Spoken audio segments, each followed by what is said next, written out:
Welcome to the Service to Syndication podcast, where we interview the biggest and most successful real estate entrepreneurs, investors, capital raisers in the world who have worn the uniform of this great country, those who provide services to our men and women in uniform, and other service-oriented professionals to provide you with the tool sets, the mindsets, and the skill sets to help you conquer your dreams and goals in real estate and to use this wealth creation vehicle so you can live a more successful, happy, and fulfilled life of generosity and prosperity. If what you desire is time, lifestyle, and financial freedom, you've come to the right place. We will bring to you the best real estate entrepreneurs who will give you the insights, the knowledge, experience, skills, so you can go out and crush it in whatever real estate asset class you desire. So grab a pencil and paper, sit back, and enjoy the ride on the Service to Syndication podcast.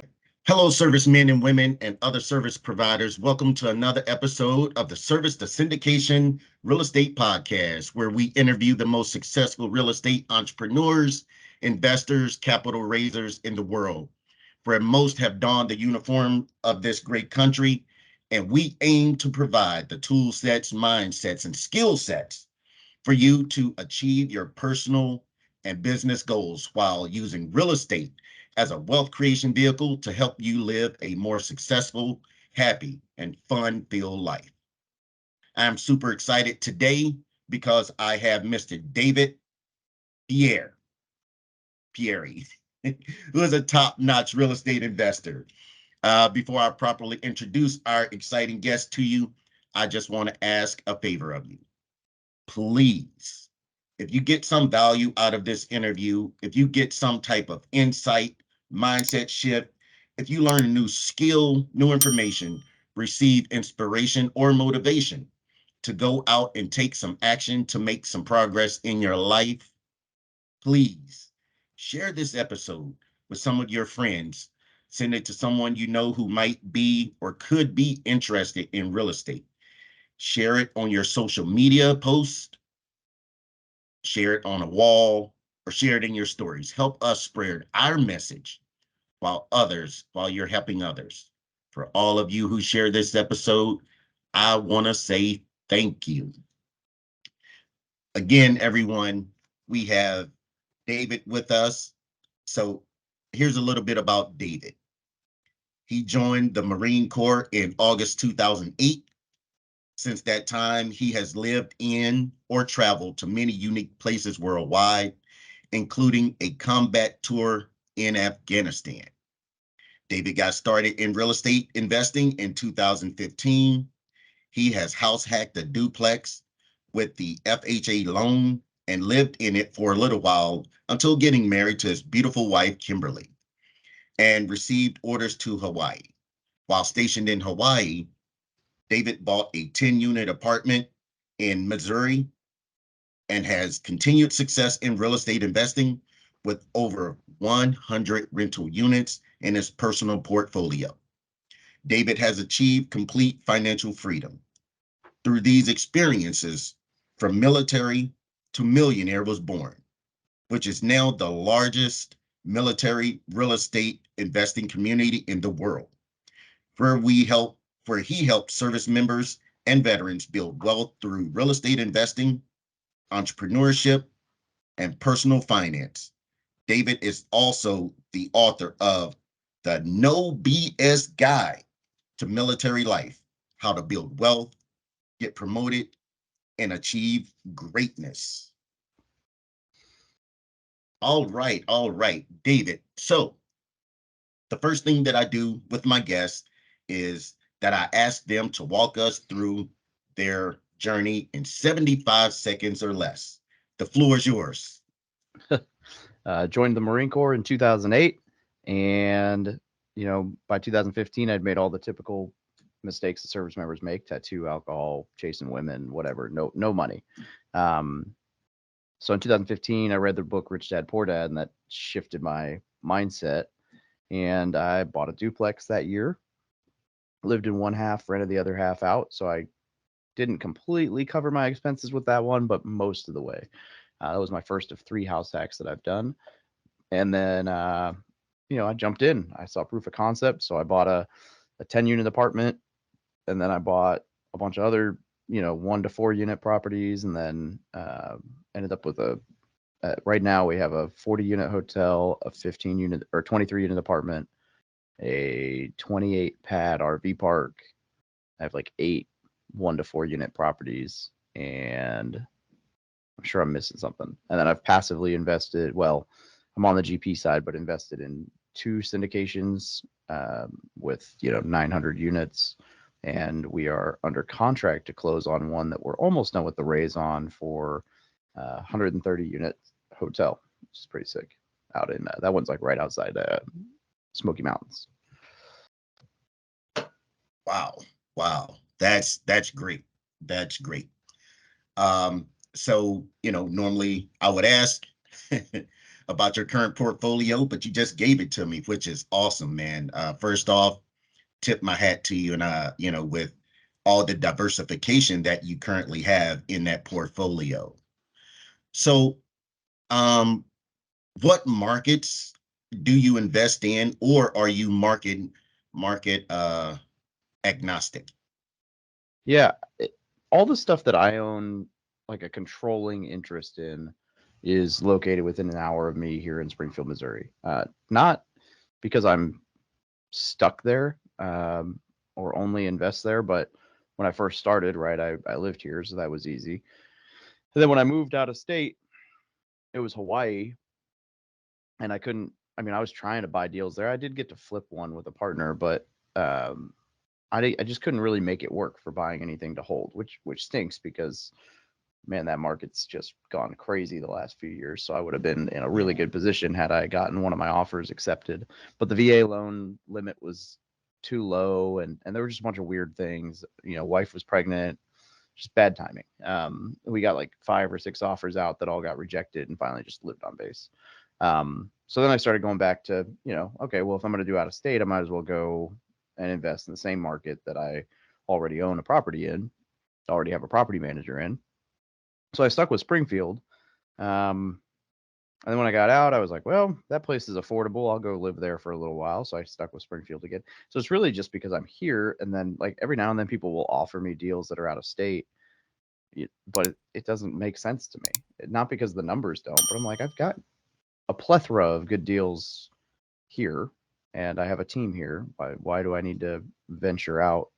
But then like the larger deals, the syndications, one of those is in Columbia, South Carolina. One of those is actually 5 different complexes that are in either South Carolina, like Winston-Salem, or Kentucky.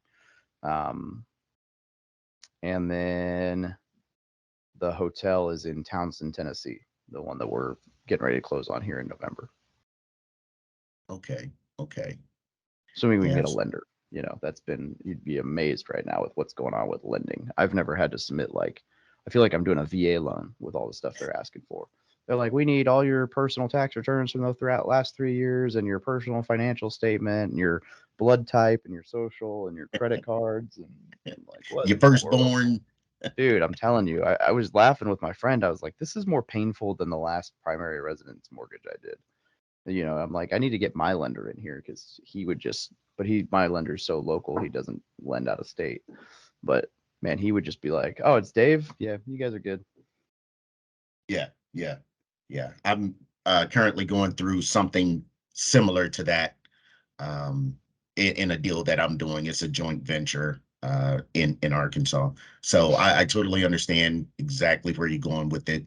So it's just the times right now because lenders are currently, covering their backside as well, just Yep. because of the state of the economy, unfortunately. So with these various markets that I see that you are currently investing in, are you investing in a certain class of areas, meaning A class areas, B class, C class, D class areas, or anything like that? Yeah, most of the stuff I bought at first was C and D class. I am most definitely trying to transition more to like A and B with anything that I buy.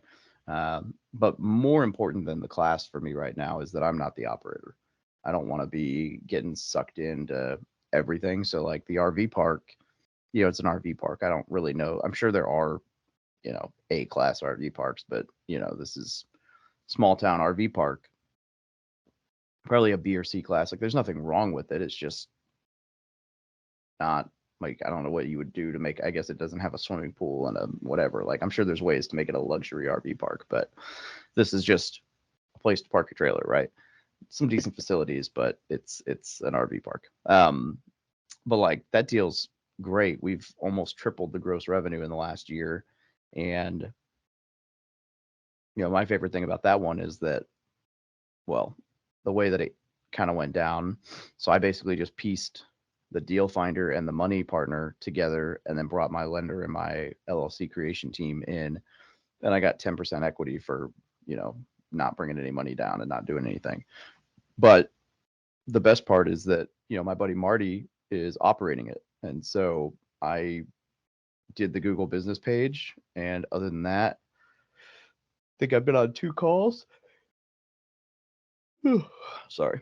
Yeah. 2 calls in the last year. So, he's handling all the ops. And that's kind of the zone that I want to be in. It's like, man, my zone of genius is not operations. So Yeah.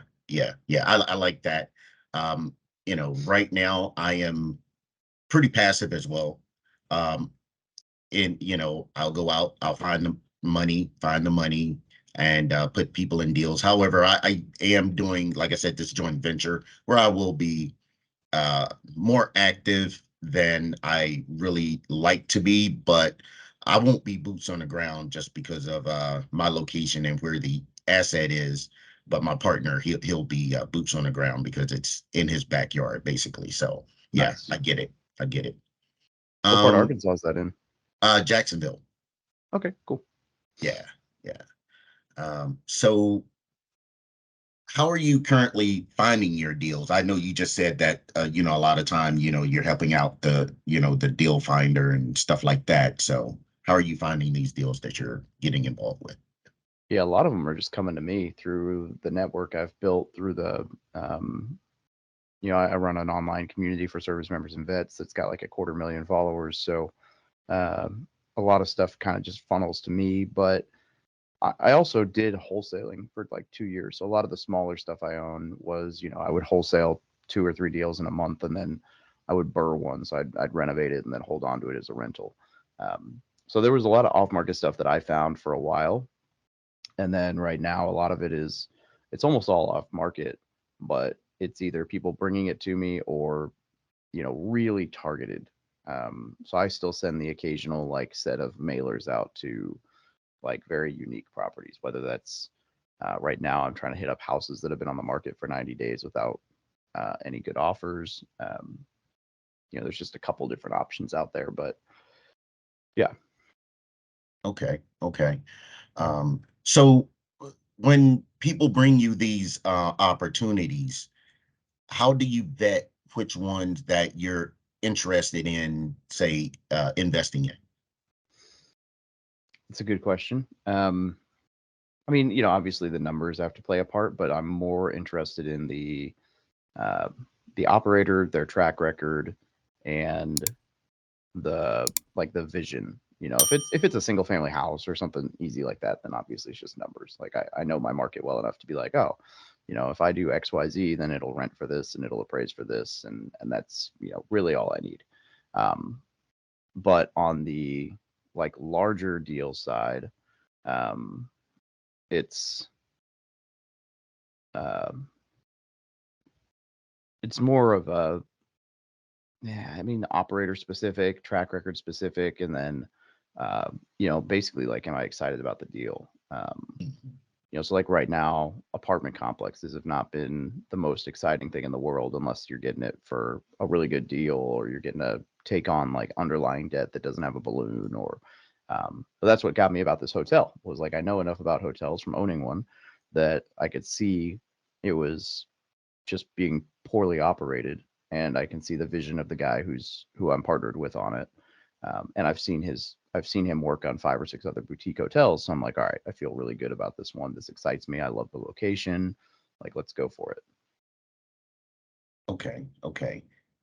Um, so let's stay there for a second. The hotel business, because I do currently have interest in going down that avenue. So these are these branded hotels, or they're just boutique hotels?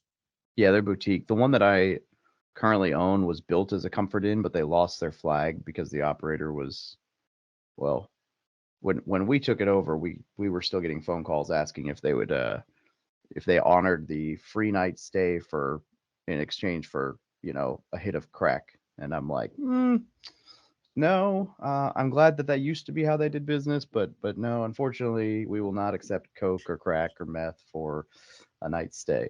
Um, and we took it over from, so it was repossessed. Go figure.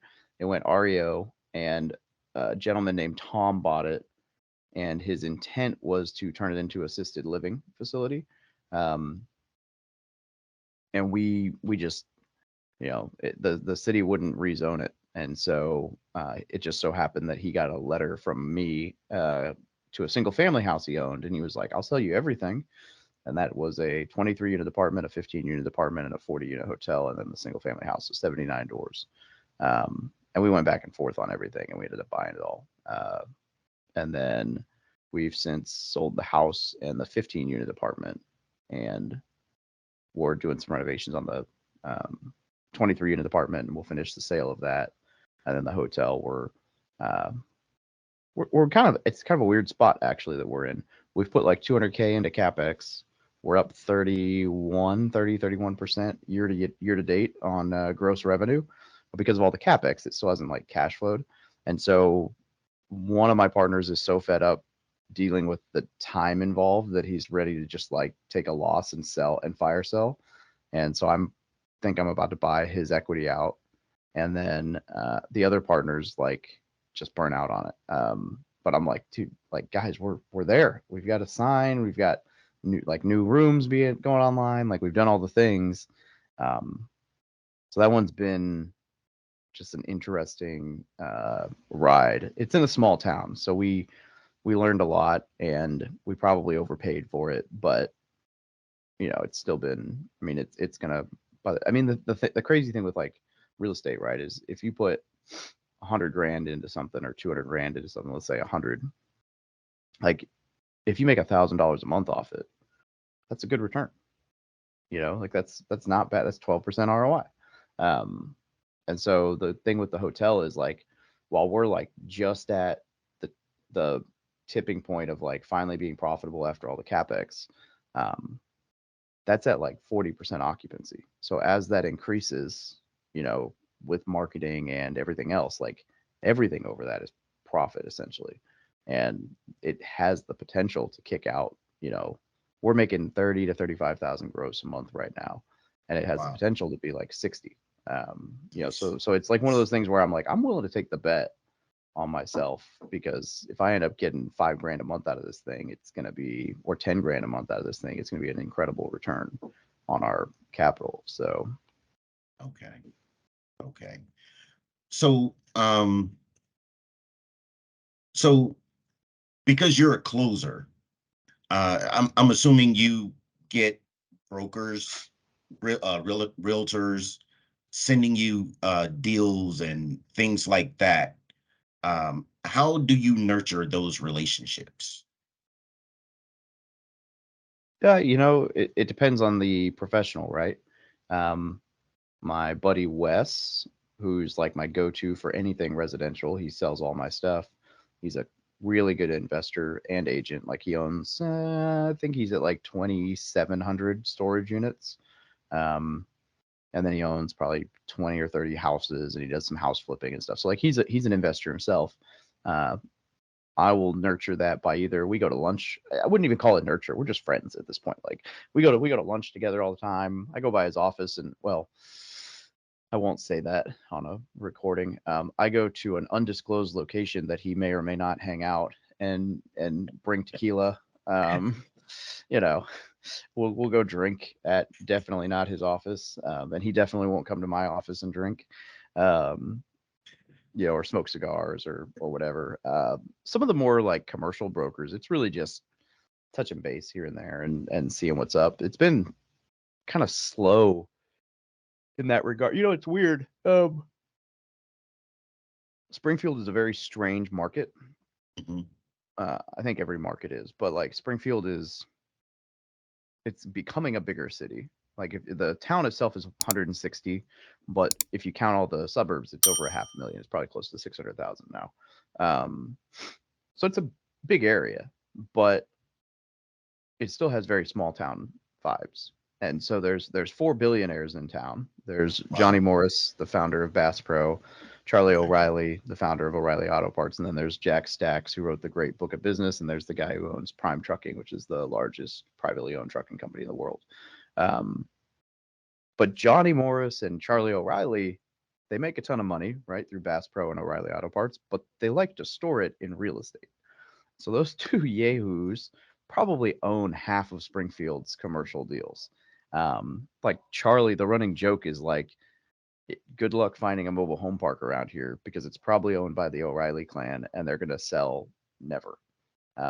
Like he's like, they're the best performing assets I have. Like one of my buddies lives next door to him, and it's like they own at least 8, but I think it's closer to like 15 mobile home parks in the area, and he has no intention of ever selling them at all.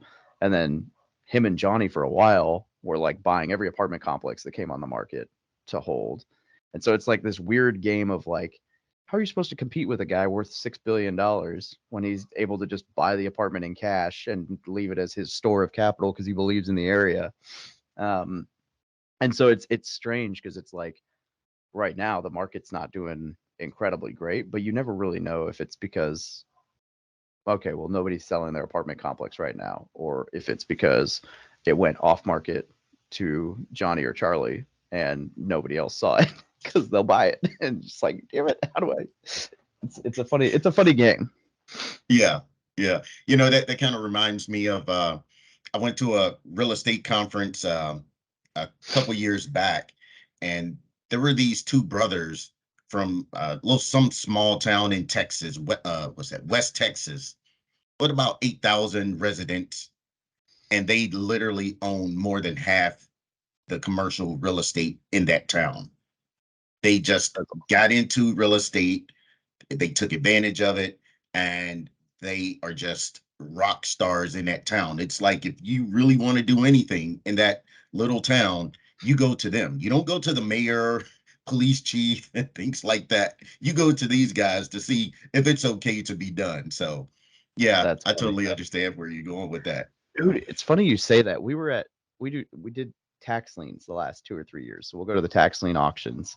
And this year we ended up with, I tell people this and they're like, that's crazy, but you don't get all the houses.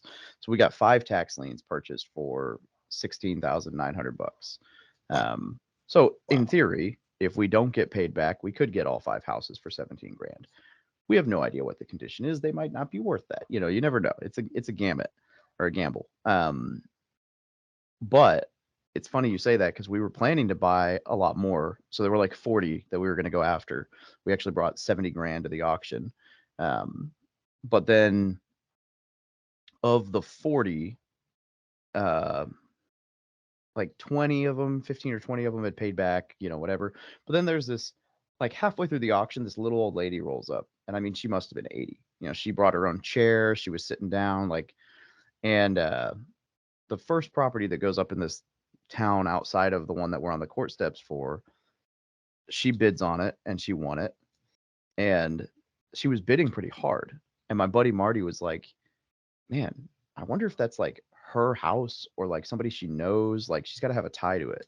I was like, yeah, that, or maybe she's just the mogul in the group and we just don't know it.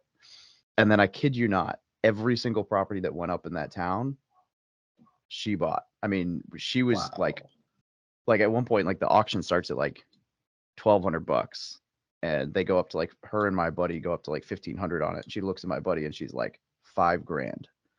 And I was like, damn, that's a jump. All right. And my buddy Marty's like, I'm good for that. He's like, we'll go 5250. And she's like, $6,000. And he's like, all right, I'm out.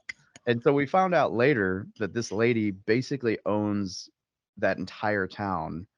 And so anything that comes up for tax lien auction, she's like, another one to my portfolio. And so I was just laughing. I'm like, Wow. dude, I need to get her on the podcast because she's like 80 something years old, like super frail older lady, and she was ruthless. And I'm like, oh man, that's Wow. hilarious. That is amazing. I mean, because I don't know about you, but I can speak for myself. Once I get around 60, 65, all of my real estate assets, I'm divesting. I'm kicking my heels up. I don't want any more headache. If anything, kind of like how we were speaking earlier, I would do passive investing only. I don't Yep. want to be active on anything at that point. Yep. I get it. Yeah. Good Yeah. for her though. So, oh, 100%. That's probably the thing that's keeping her going, you know? So, Yeah, she's like, I uh, gotta go whoop these young whippersnappers' ass. I'm gonna take all these properties out from these guys. They think they know what they're doing. exactly. Yeah, she probably laughs all the way home. Yeah. Yeah. Oh So, man. let's kind of transition to one of your most recent acquisitions. You picked the asset, and just how was it acquired? Through syndication, joint venture, hard money, or straight out of pocket, friend's pocket? How was that? What was it? And how was it acquired? Well, let's use the RV park because it's a much more fun story and it's within the last year. But the Okay. most recent one technically would be a single family house that I bought for $38,000. Actually, this one was like $34,000. Zero down, no payments for 12 months, 100% seller financing.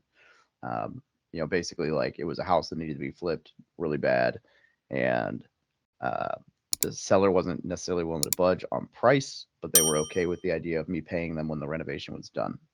And so we basically bought it for the property taxes, which is like $400, and then we didn't pay them a penny until we flipped the house and sold it, which was nice.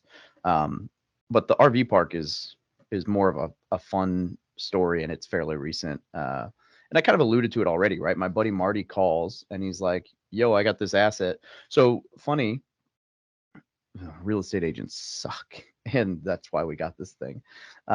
It was listed as a single family house, and so it's a 28 pad RV park that has a double wide on it, and the guy listed it as the double wide. And so this agent lists this thing in Stockton, Missouri, which is right outside Stockton Lake, which is like a huge sailboat uh, lake apparently. Okay. Um, but it's listed as a single family, and the pictures are all of the double wide, and it's on like 5 acres. And don't get me wrong, it's a nice looking double wide. Like it's a newer, like it looks like an actual house. It's one of those where it's like, oh, okay, I get it. Like that's a decent, but it was listed for like $480,000, or actually it was like 400. Um, and my buddy Marty happens to be scrolling through it. He's like, "There's no way a house is worth 400 in Stockton, Missouri. Are you kidding me? Especially not a double wide. That's like 80 grand tops, and Okay. probably not even that." And so he goes and starts clicking through the photos, and he realizes like in the background he sees all the art. And so he does a research, via like tax records, and he's like, son of a gun, this is the full on, like all these pads are part of the property. Like all these RVs parked in the background, they're paying this guy. So anyway, so we ended up, by the time we got back to him, they ended up coming up in price because they realized what they'd done. But still, we got it for 480. So he calls me, he sends me all the notes, and the guy was running it for like he would run it until October and then after February, or like November through March. Like there was like 8 months on, 4 months off, and or Hmm. or 9 and 3, something like that. So he didn't have it running 12 months out of the year. Um, and it was just very poorly managed, mom and pop, no marketing, no whatever. So I'm like, dude, this looks like a great deal, especially because we can more than double the revenue. And my buddy, uh, he needed $100,000 to take it down. So I call another friend of mine who just sold a single family house for a pretty decent chunk of change. It was like, hey, is this an asset that you'd be interested in? And he's like, yes. And so then I put them together, and they ended up giving me 10% equity. I thought it was going to be 5, but they gave me 10% for piecing it all together. And so they're 45 and 45. And then I did the Google business profile. I brought in my lender, my LLC guy, and we took it down. And yeah, so now we've moved it from, well, for one, we turned a shop that was there into a 2-1. So now we have the full double wide and a 2-1, and those are rented for, I want to say, $850 and $700, so $1,550. Remember, we paid $4,800 for this thing. At the time, the RV park averaged about $4,200 to $4,400 a month over that 8-9 months or whatever. And we're currently averaging $9,000 and $10,000 a month, and we're open all 12 months.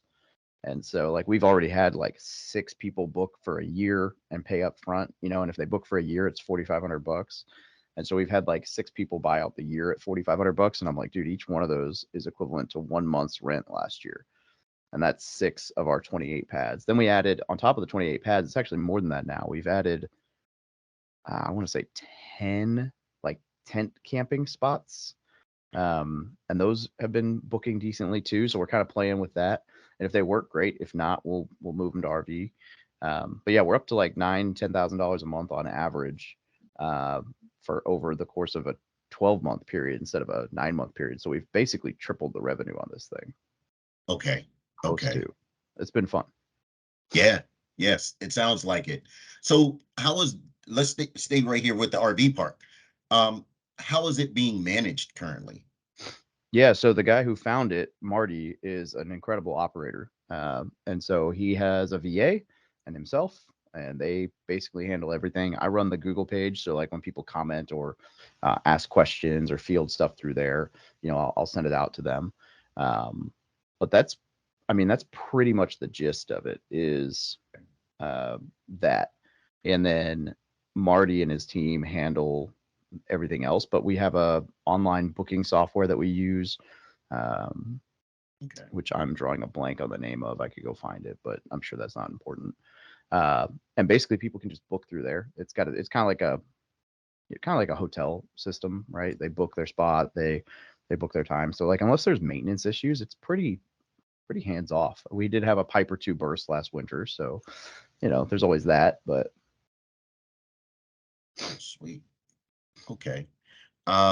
So let's talk about the value add to this RV park. It sounds like you guys added a few more pads, and then the storage locker, I think you said it was, that you guys turned into 2-1s. And yep. What else have you guys done to like really bring this thing alive to keep it where now people are ready to be there for 12 months? Yeah, so for one, is we opened it for all 12 months, so that makes it something that people who want to stay for a year can appreciate.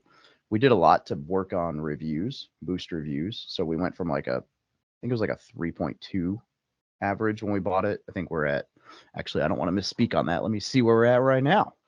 Stockton RV Park. Look at the wonderful Google here. We're at 4.6.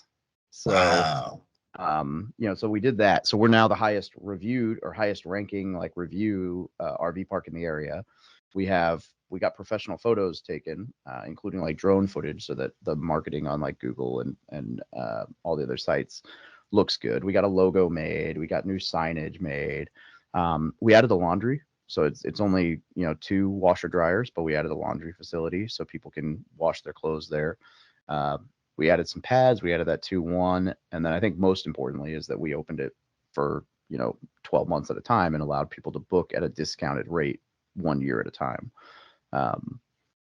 which is great because people like to just homestead in their RV parks, and so we're hoping that some of these people just stay there forever and they pay that forever. But we'll see what happens. Yeah.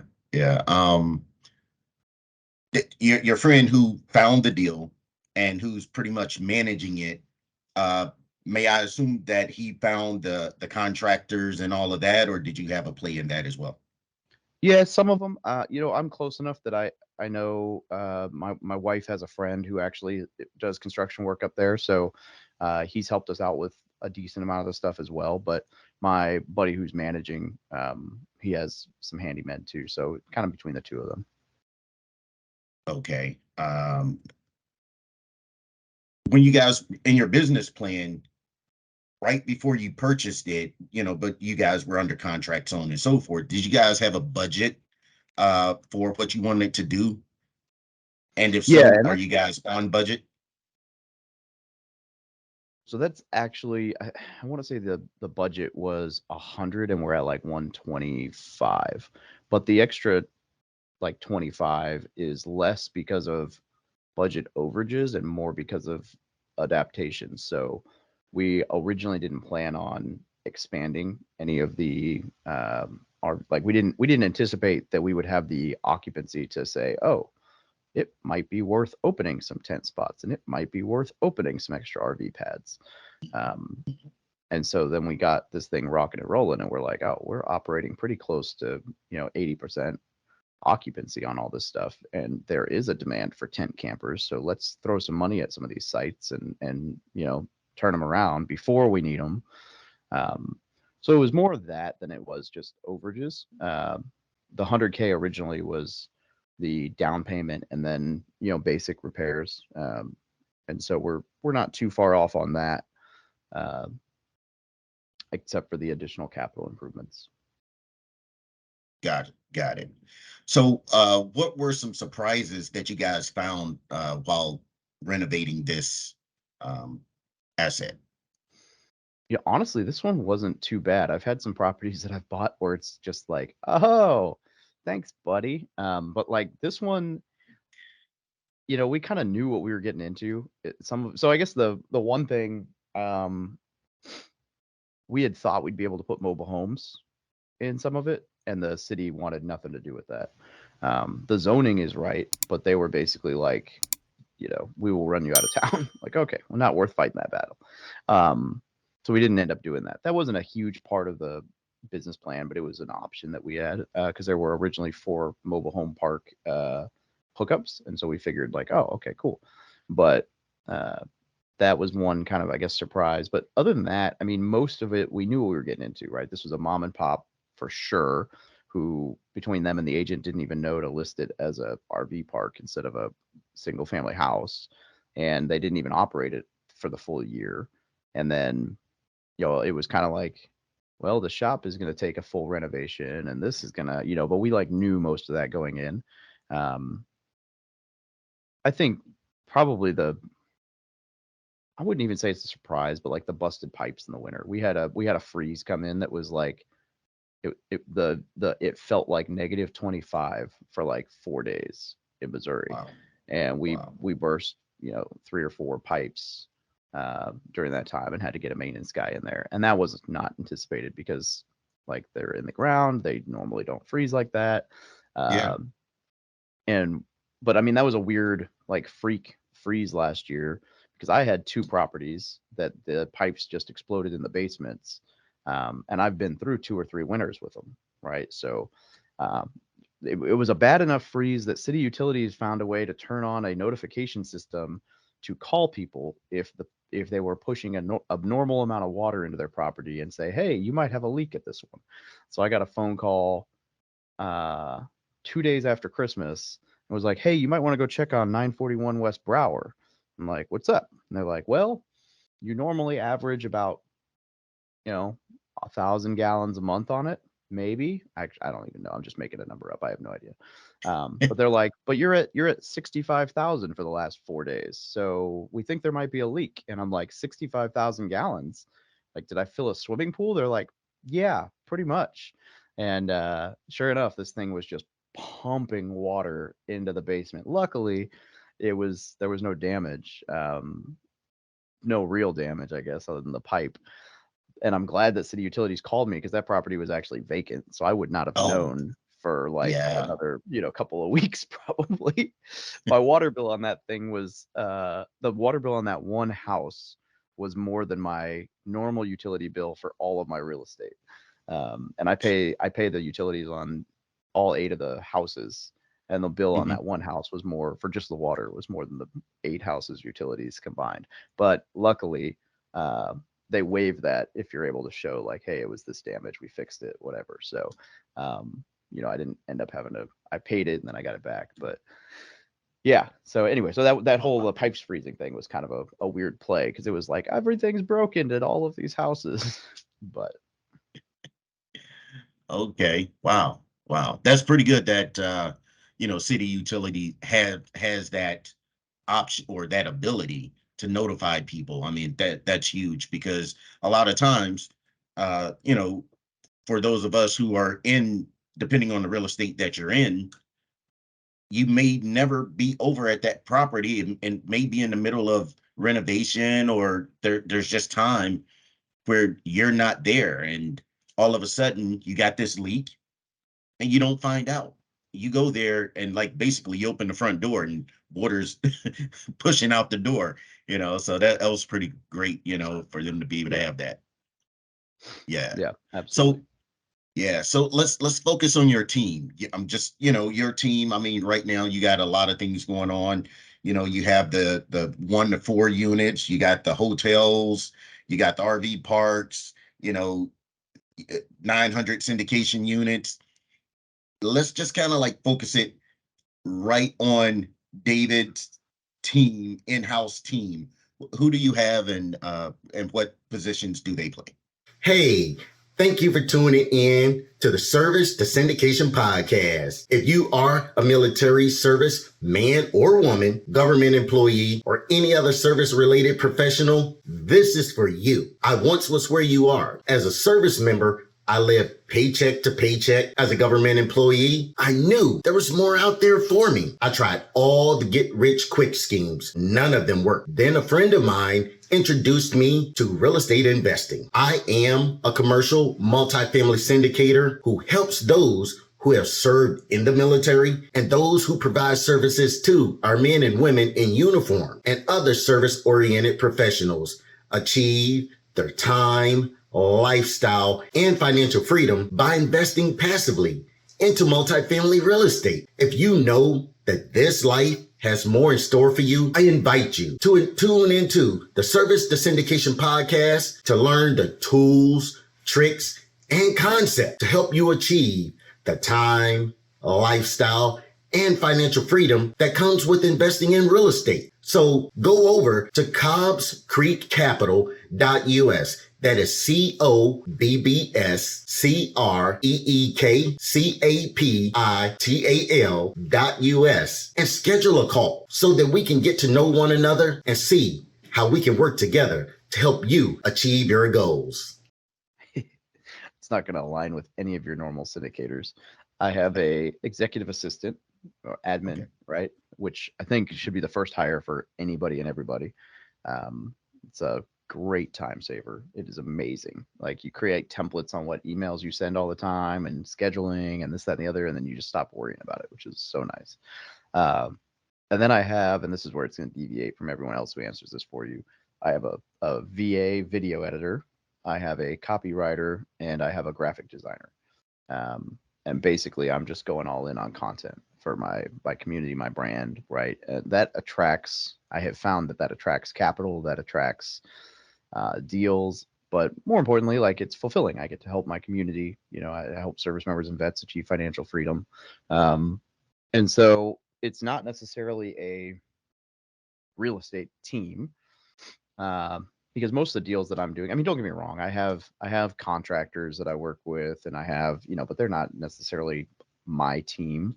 I guess I have a community manager too for the mastermind, so that's another 1099 person on my team. Like I have a contractor team or two that I work with. They're not on my team, but they if I call them, they work on my properties and they're quick. I mean, that's probably the gist of it for my internal team is more like networking and content focused than it is the actual assets, because I'm not trying to be the operator. I'm not huge on renovations if I don't have to be. Like buying flips, not my favorite thing. Okay. So yeah. Okay. So let's just briefly go over like your capital raising, because like you said, you're finding investors definitely through the content that you put out, videos, so on and so forth. Um, have you been able to raise significant capital just through your current network? Yeah, I mean, I guess significant is a relative term, but Yes. so far for this, well, let's say, so for one of the deals, I brought 300K, and the other one I brought like 250. So those were my first two ever. On one of those, I didn't realize that if it's not accredited, you can't market it, and so Yes. I hadn't really documented substantial relationships with people, so I really was limited to how many people I could raise from. Um, and the other one was where I learned like how important it is to be like super excited for an asset, right? I didn't raise as much as I thought I could have because I wasn't like super stoked about. I mean, it was a cool deal, but it wasn't like one that got me like, jumping out of bed in the morning. Um, Proof in concept, this hotel, um, I raised 700K in a single webinar and brought in a person to help on the GP side who is bringing 2 mil. So I effectively raised 2.7 in one phone call and a webinar. Um, and then, that's of the 3.63 raise. And so I managed to close out, 60%, 70% of the raise in like probably 5 or 6 hours worth of work. Um, and then uh, the other thing that I've been able to do, I mean, I've raised, let's see, I've done 8 burrs where they were 100% funded purchase and renovation by private lenders within my network that have found me through everything. So that's probably another million and a half. I brought in both the investors on the hotel and apartments from the network. That was 200K. So I mean, if you add it up, right, that in there is 4 or 5 mil. Yeah. But the thing that I think's been the coolest is I've got some friends who have some cash that will do like short-term bridge stuff. Okay. And so Okay. like I shot an email out and had 4 people say yes to $675,000 at for 60 days with 4 points paid in return. And so a buddy of mine funded this. Like a friend of mine was like, "Hey, I've got 200K hard on this deal, and the financing's not going to be good until this date, but everything's good except for that."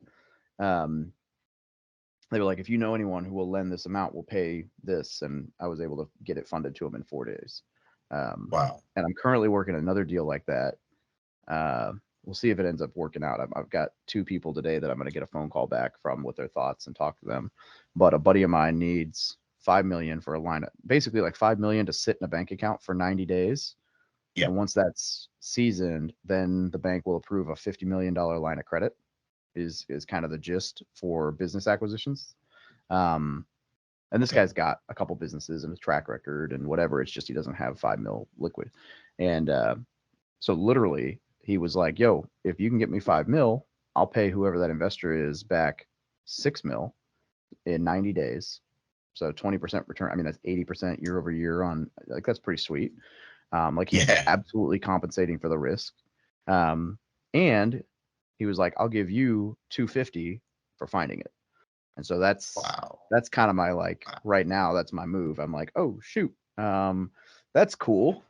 So 100%. Yeah, man. 100%. I'd be all over that, Definitely if it's in my network to be able to get, and find those funds. So I totally understand. That's cool. So another question for you. Are most of your investors retail investors, or are they pretty much real estate professionals? I'd say a lot of them are, it, it's a mix, but a lot of them are retail. Okay. Okay. Okay. Great. Great.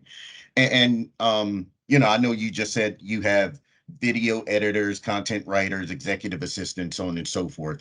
So how often do you communicate with your investor base? Uh, so I have like an automated drip set up for sure. So like when they join, they get a series of emails. Um, and then I try to touch base via email every couple of weeks, not too much. I mean, when they're actually in a deal, there's all the official reporting periods and stuff that we try to keep them updated on. But as far as just kind of keeping the investor list alive, honestly, I probably don't do good enough at that. I try to, they're on my normal newsletter, so they get my normal emails about everything.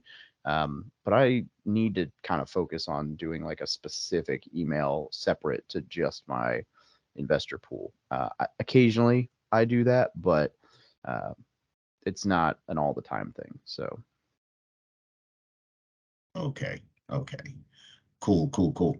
So let's transition now into our military community. So do you still keep in touch with some of your comrades that you were in the service with? oh yeah, I mean my whole community, my whole network is service members and vets now. A lot of which I served with. Yeah.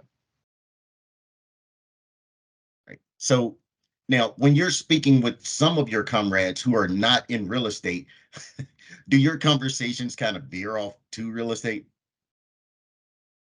You know, it, there have certainly been times. There's that running joke about like always being the guy who's always talking about real estate in every conversation, no matter what. Um, but I've also gotten to a point where sometimes it's really refreshing to just shoot the breeze and not talk about it. Like reminisce about. I've got this buddy Tyler. Uh, Tyler and I have known each other since we deployed together in 2010, and we ended up my last duty station. We worked side by side, so we were PFCs, lance corporals together in Afghanistan, and then we worked together as staff sergeants and gunnies at one MEF as the Movement Control Center. Basically, we controlled anything and everything on the ground that moved for the entire West Coast for the Marine Corps. So it's pretty crazy. Like you look at my last promotion report and it's like moved hundreds of millions of tons of X. And I'm like, that's a lot of crap to move. Um, Boring, but really important job. Worked in a windowless vault with no cell phones and the whole game. Um, but like Tyler and I, like he invests in stuff and he and I have talked about investing and he was there while I was building everything. But it's just been really nice to we'll just chat about old times and Marine Corps and BS and relationships and life, and it's refreshing. So I've got a couple friends like that where it's like, okay, I need to take a break from real estate and go talk about life. But Yeah. I always tend to find that very refreshing as well. Being able to pull back from real estate and your business and everything that you have going on, and just like you said, shoot the breeze sometimes and you just get a moment of normalcy, if you will. So yeah, absolutely. I understand that. And outside of your community, meaning your real estate community, how do you give back to the military community? Oh, uh, not including my community. Ooh, Yes, not including. man, that's a good one. I mean, donations here and there, right? We helped. Is it Homes for Heroes? I think is the group. Yeah, Yes. when we did a veterans in real estate like online summit 2 years in a row, and we donated enough to give away a house through Homes for Heroes. Um, and then I donate to buddies who have causes in that area. I haven't found like the specific charity that I want to. I was really looking into a couple of them, and unfortunately, like it's sometimes very hard to trace how much of the money you donate actually makes it to the end user. And so been kind of thinking about starting my own, but there's so many charities out there that it's like, yeah. So, uh, man, when you take my community out of it, that makes it kind of hard because that's where I spend the majority of my time is trying to give back there. Okay. But yeah, I would say, Okay. you know, donating to various charities, volunteering here and there, but that's probably about it. Cool. So, David Pere, All right. Before you became very successful, right? This very successful person I see in front of me. Give our listeners a little bit of your backstory, like where you grew up, how was your upbringing, and what in your past shifted your mindset to become this person who you are today. Yeah, I grew up in outside of Little Rock, Arkansas. Parents were like marriage conference missionary. They travel the country running marriage conferences for 25 years, just retired. And, I was homeschooled. So super conservative, sheltered upbringing, um, in rural Arkansas. And really, I just wanted to leave. I was like, man, I need to join the military and get the heck out of town, travel, see the world, whatever. But as far as, I think the thing that probably most shifted is just the fact that I was always a strategic person. Like I was always very creative, strategic, chess player. Not that I was actually a chess player, but I enjoyed chess. But like that kind of thinking.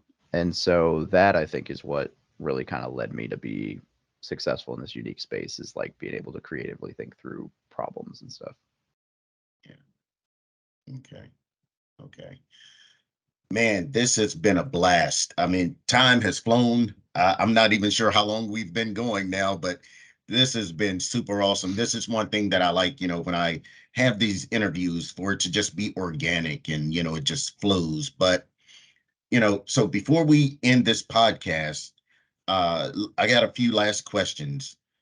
So what is one belief you had as a beginning investor that has turned out to be false, but maybe holding people back from taking that leap into investing? Bigger numbers are scarier and more risky.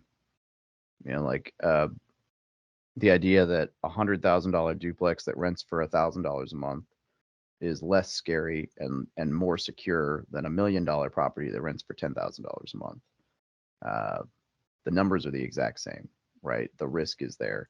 And in a lot of cases, I would say the $1 million property is smaller risk, because if it, I mean, don't get me wrong, if you lose them, obviously the risk is bigger, right? But the odds of actually losing a property, as long as you pay your bills, are pretty slim.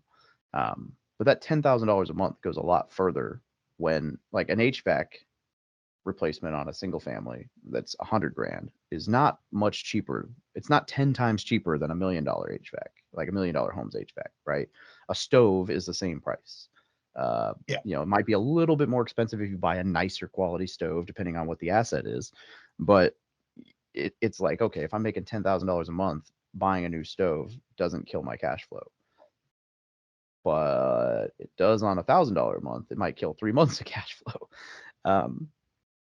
And so, like, my first property, I bought this duplex, and I always tell people, they're like, what was your biggest regret? I'm like, I should have bought a fourplex. And I was looking for fourplexes, and I kept talking myself out of them because a $200,000 fourplex was scary, and a 79.9 duplex was not so scary.